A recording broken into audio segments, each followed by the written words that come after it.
adik-adik, ketemu lagi dengan Kak Febri masih di channel pembelajaran Sigma Smart Study. Di video kali ini kita akan melanjutkan materi IPA untuk kelas 7 yaitu pengukuran. Tapi sebelumnya untuk yang belum subscribe, di-subscribe dulu channelnya, klik loncengnya dan like video-videonya lalu share kepada teman-teman kalian sebanyak-banyaknya.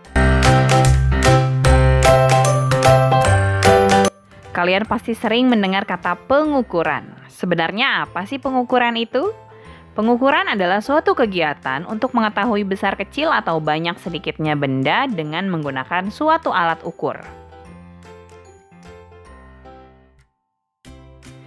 Nah, di dalam suatu percobaan, kita bisa melakukan pengukuran dalam dua cara.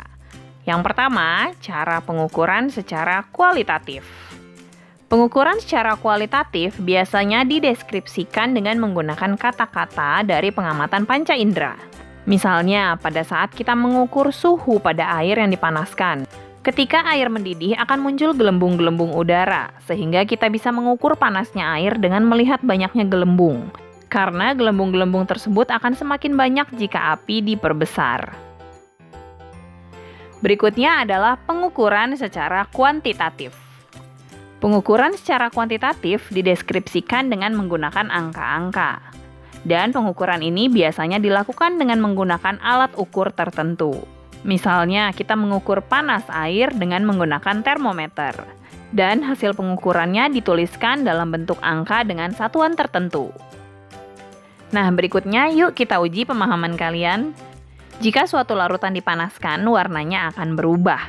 Semakin panas larutan tersebut, maka akan semakin besar perubahan warnanya. Ini adalah pengukuran.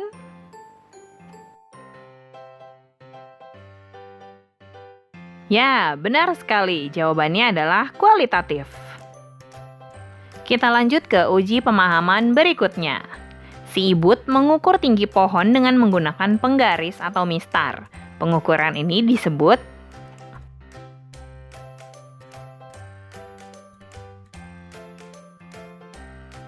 Ya, jawaban kalian benar. Jawabannya adalah pengukuran secara kuantitatif.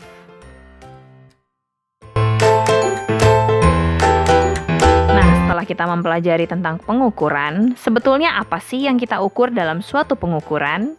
Sesuatu yang kita ukur dalam suatu kegiatan pengukuran kita sebut besaran. Jadi, selanjutnya mari kita bahas tuntas mengenai besaran. Besaran ada dua jenis. Yang pertama adalah besaran pokok, dan yang kedua adalah besaran turunan. Yuk kita bahas satu persatu, mulai dari yang pertama yaitu besaran pokok. Besaran pokok adalah besaran dasar yang kita ukur dalam suatu percobaan. Ada 7 macam besaran pokok. Yang pertama panjang, yang kedua massa, yang ketiga waktu, yang keempat suhu atau temperatur, yang kelima jumlah zat, keenam kuat arus listrik, dan yang ketujuh adalah intensitas cahaya. Kemudian jenis besaran yang kedua yaitu besaran turunan. Besaran turunan adalah besaran yang kita dapat dari operasi matematika yang biasanya berupa perkalian atau pembagian dari dua besaran pokok atau lebih. Contohnya adalah kecepatan. Kecepatan kita dapatkan dengan membagi panjang lintasan dibagi dengan waktu lintasan. Nah, berikutnya ada pula yang disebut dengan satuan. Satuan adalah segala sesuatu yang digunakan untuk menyatakan hasil pengukuran. Contoh, si Ibut mengambil segenggam beras, sedangkan si Cilot mengambil semangkuk beras. Nah, genggam dan mangkuk itu adalah suatu satuan. Dalam menghitung besaran, biasanya selalu diikuti dengan satuan. Nah, berikut ini adalah tabel besaran pokok berikut satuannya berdasarkan satuan SI atau satuan baku standar internasional. Satuan panjang adalah meter, satuan massa adalah kilogram, satuan waktu adalah second, satuan suhu adalah Kelvin, satuan kuat arus adalah ampere, satuan jumlah zat adalah mol, dan satuan intensitas cahaya kandela. Berikutnya, yuk kita coba uji pemahaman. Si Ibut mengukur massa batu dengan neraca atau timbangan. Didapatkan hasilnya adalah 0,5 kg. Tunjukkan yang mana besaran dan satuan pengukuran tersebut. Nah, yang diukur adalah massa. Jadi besarannya adalah massa, hasil pengukurannya 0,5 kg. Kilogram adalah satuannya.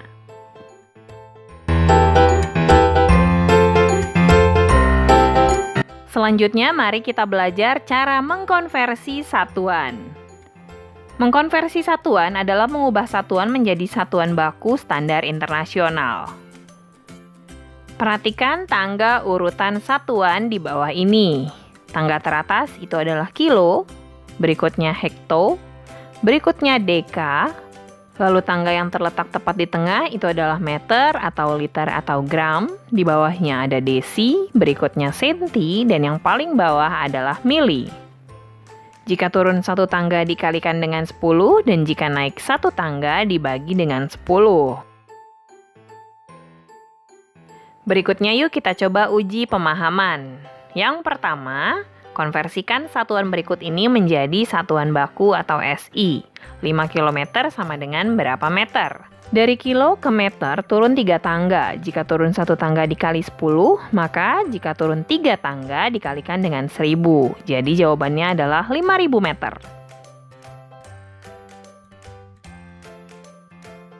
Soal berikutnya, konversikan satuan berikut ini menjadi baku atau SI. 8 cm sama dengan berapa meter?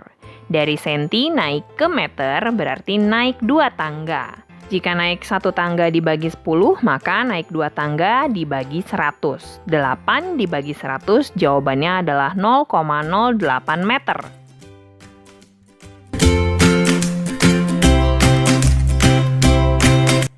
Dalam melakukan pengukuran, kita harus pastikan sebelum memulai pengukuran, alat ukur harus sudah berada di angka 0.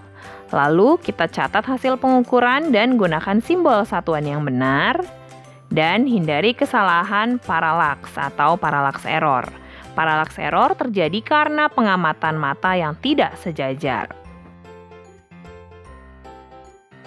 Perhatikan contoh pengukuran panjang dengan mistar berikut ini. Dalam keadaan mata sejajar, kita bisa lihat ukuran panjangnya 21,35 cm. Sedangkan jika dalam keadaan mata tidak sejajar, dilihat dari sisi kanan seperti 22 cm, atau jika dilihat dari sisi kiri seperti 20,5 cm. Baiklah adik-adik, materi hakikat ilmu sains dan metode ilmiah sudah selesai kita bahas. Mudah-mudahan bisa dipahami dan bermanfaat ya. Tetap semangat belajarnya dan tetap belajar bersama Sigma Smart Study karena belajar bisa dari mana aja.